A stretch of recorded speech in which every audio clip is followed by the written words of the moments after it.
So just a couple weeks ago I had uploaded my Suzume review, and it did pretty solid numbers compared to a lot of my other recent videos, and so that made me decide, you know what, why don't I just go through Makoto Shinkai's filmography and actually rank the movies and give quick little reviews on all of them. Now Makoto Shinkai has 7 feature films as well as a couple short films, and I'm not going to be including any of the short films besides Garden of Words for obvious reasons, but I do want to advise you all to go watch Voices of a Distant Star, as it says a lot to how dedicated Shinkai is to his work, and while it may not be perfect, the amount of passion you can feel put into it speaks volumes about Shinkai's craft. With all that being said, please remember that this ranking is all just my opinion, and so you should not let my thoughts affect you or how you feel about these films. I'm simply here to give my own thoughts and want you guys to give your own as well. So with all that ground covered, let's actually rank this guy's filmography, starting with Children Who Chase Lost Voices. Hello, goodbye, and hello.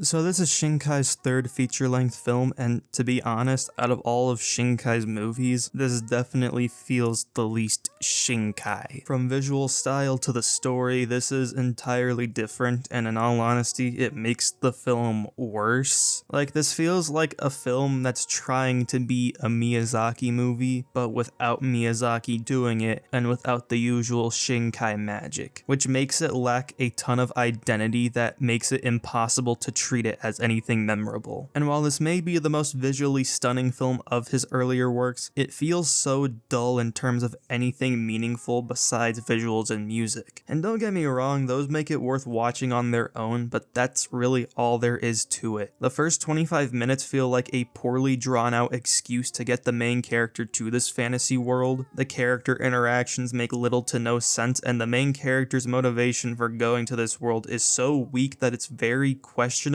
how much effort went into the actual script. And even when we do get to the fantasy world, that world feels so bland and empty. It's like there's nothing to actually build. We see very little of what lives down there, what the world is like. It's just kind of an empty feel. Now I will say the climax of this movie is much better than the rest of this film, but by that point it's just way too late to save it, and even then it's not much of a high bar to be better than the first half of this movie. It explores some concepts interesting enough, such as how loss and guilt can affect your judgment, but once again, I don't think that's enough. Out of every Shinkai movie, this is the one film by him I could say feels kind of lifeless, which I couldn't even say about his earliest, most low-budgeted works. This is the one film by him I could really say I'm kinda disappointed by, because it has such interesting concepts related to mythology, and yet it's so half-baked, and that's why I can't rate it any higher than it is now, despite how much I want to enjoy it. Which brings us to our next entry, The Place Promised in Our Early Days.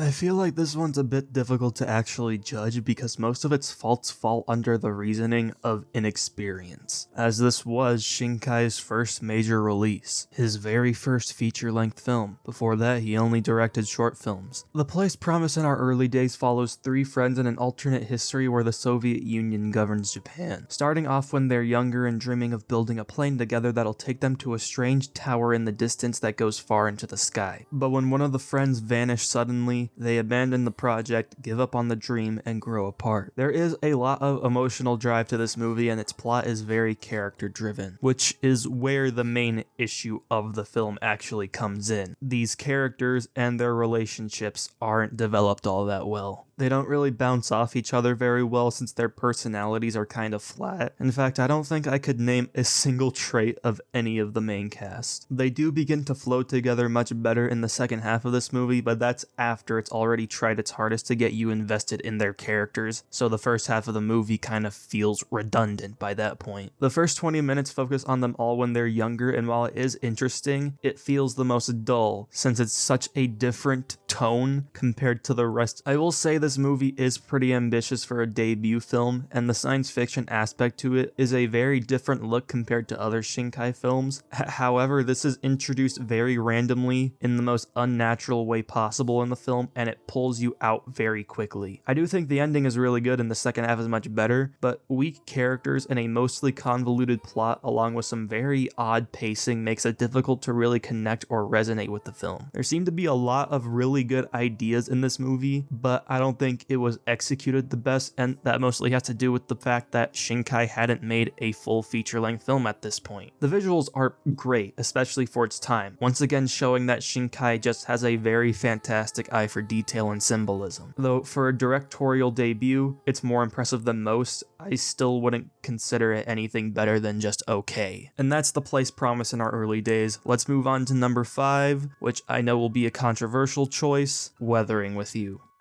重力下で無理に尽く千年に一度の今日 This is probably the most divisive movie that Shinkai has made, and after a few years I've kind of begun to understand why. I loved this movie when I first watched it, I loved it a lot, and to be honest, I still kinda do. But there's a lot of people who absolutely hate this movie, and I never understood why until recently. People would always tell me that the script is really bad, but I was never really given a reason for that besides, oh, it has plot holes, and I mean, I guess that's a critique, but like, come on. Like, it has plot holes like all his newer films do, but those are things I'm able to look past because they are never glaringly clear enough to break the experience for me. And that's the most important part of movies like this, the experience. But I've started to think the reason why people are more polarized by this film compared to Your Name and Suzume is the main character. Now, I don't think Hodaka is the worst Shinkai protagonist, but he is by far the weakest of this modern trilogy. The main reason for that is because his background is not fleshed out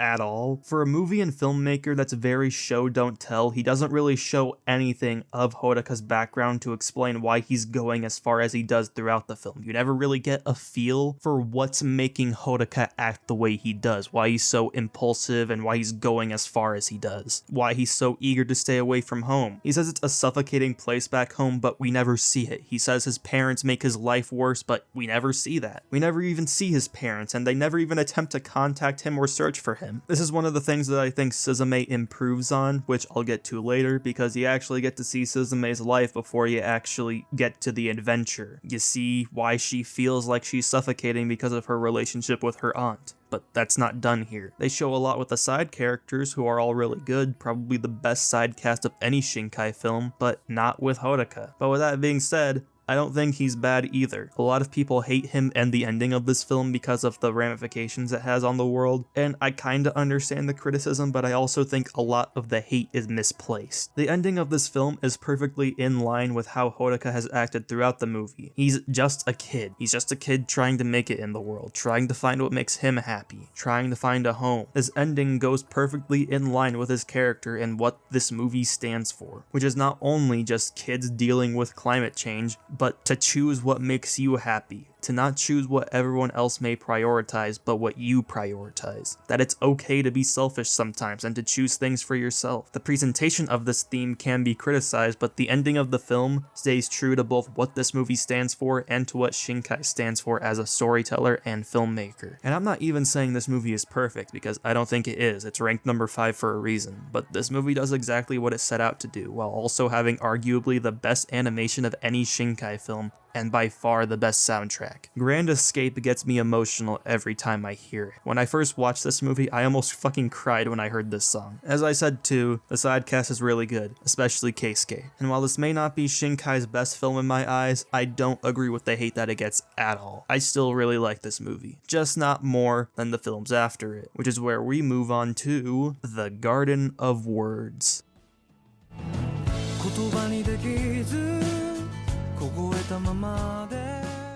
This short film, I can tell, would be a little controversial to review based on the content of the story, as a lot of people do misinterpret the true meaning and complexity of what's truly being conveyed, which I kinda expected after I finished the movie, because subtlety isn't exactly something that a lot of anime viewers really get, no offense. This isn't at all a typical love story, or even really a love story at all. It's about two people alienated from the rest of the world coming to find companionship in one another, giving them a growing appreciation for each other. At least that's how I interpret it. I can't perfectly analyze this film, but there are reviews of this that I absolutely adore and that have stuck with me in my appreciation for the short ever since I had first seen it. This is a much more nuanced take on human relationships, love, and depression/isolation. Overcoming trauma is a big point tackled in here, and despite its short runtime, I believe this film handles it very well. While it may not be my favorite Shinkai film solely because others have stuck with me a lot more, that doesn't change how brilliant I believe this to be. I'm a sucker for subtlety, and this movie is full of it. The dialogue is minimal and instead relies on the music and presentation to convey its message. It's not the bittersweet romance that it may look like on the surface, it's not even close to that. It's something much, much deeper, which is why I love it so much. It's something with so many different meanings that you can make out of it, and they all just stick. If you couldn't tell by now, this is the point where we get to the Shinkai properties that I absolutely adore, which leads us into his newest release, Suzume.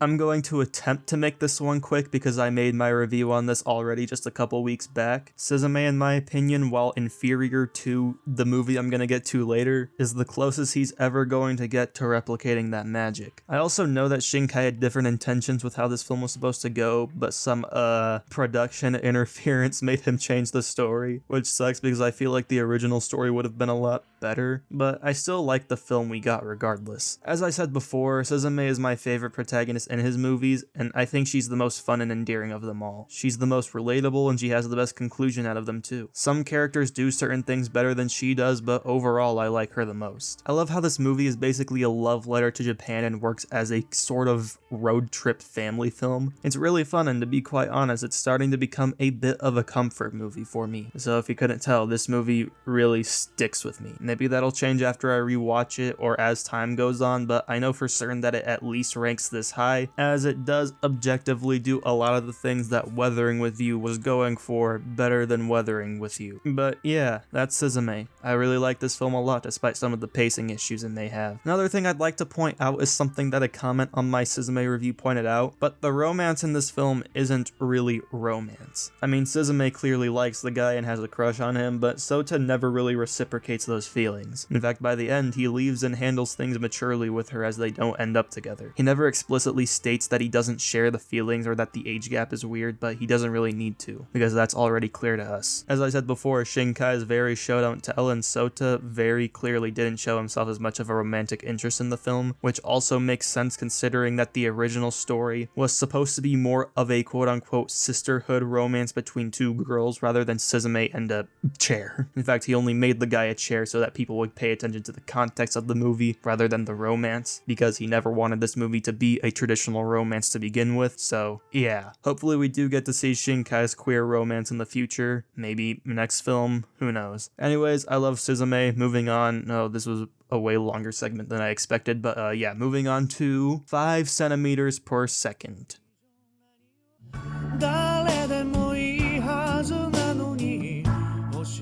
I had not seen this film before, surprisingly, and so I was in for a big surprise based on what I had already seen from Makoto Shinkai. From a guy who writes a lot of conventional love stories, this one is entirely different. It's kind of a big punch to the gut, especially if you came into the movie expecting the stuff you've seen from his other works. You can tell that Shinkai is a romantic person, and yet this film feels like his most real and honest depiction of the themes of love he portrays in his movies. While in movies like Your Name and Weathering with You, there's always some big supernatural thing that bonds the characters, brings them together, and they're unable to be brought apart no matter how much the world tries. But this is not that. This is a story about clinging on to the past and how bad it really is for you, how unhealthy it is. Tono feels the most real of any protagonist in his movies just because of how his life plays out. He doesn't get the happy ending that every other Shinkai MC does. He kinda falls apart by the end of the film with an unfinished story, and the movie is best left like that. There is no big reunion between the two main characters. We switch perspectives to another possible love interest, and yet that still doesn't go anywhere because Tono is still clinging onto the past all those years later. This movie has a melancholic sense of honesty and sincerity to it, and along with its amazing visual symbolism and animation, the film is amazing in its own way. Not to mention, I think it makes the ending of Your Name a lot better to me. If I'd seen this film first, I might have loved it even more than I already did. 5 centimeters per second is beautiful because it's real. It's beautiful because it isn't conventional. There's nothing wrong with conventional, of course, but seeing something like this is a breath of fresh air that I'm glad I got to experience, which is why I'm ranking 5 centimeters per second so high. But even then, it still doesn't top for me what, in my opinion, is the best Shinkai film and will probably stay that way for his whole career. Your Name.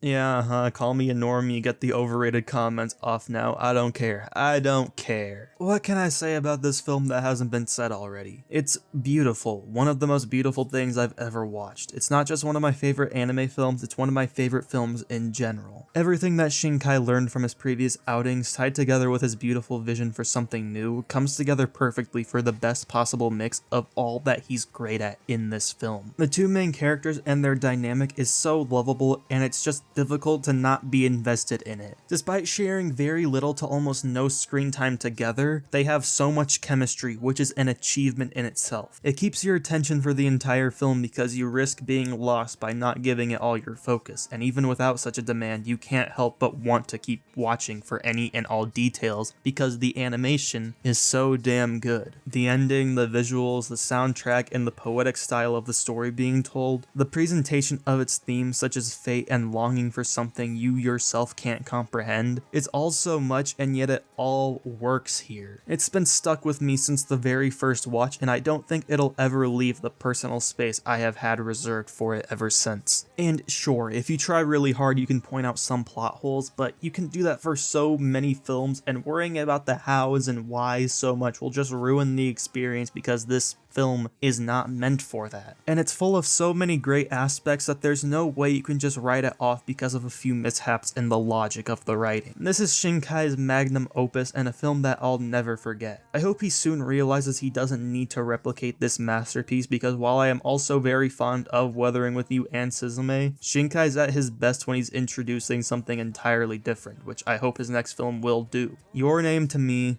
is a masterpiece, and I will forever call it one until the day I die. I love this movie so much, and I'm glad I have gotten to experience it multiple times. It's one of the few pieces of media that are able to bring tears out of me even after rewatching it multiple times, and that should say enough about how special this movie is to me, which is why I'm giving it the #1 spot. And that's my ranking for Makoto Shinkai's filmography. Did you agree? Did you disagree? If so, what would you change? If this video does well, then I may just do another video like this for other famed directors like Miyazaki and Kurosawa, because after all, I just don't have to cover animation. But with all that being said, if you liked the video, leave a like, comment down below what you'd like to see me cover next, and subscribe to the channel. I'll see y'all next time. Bye bye.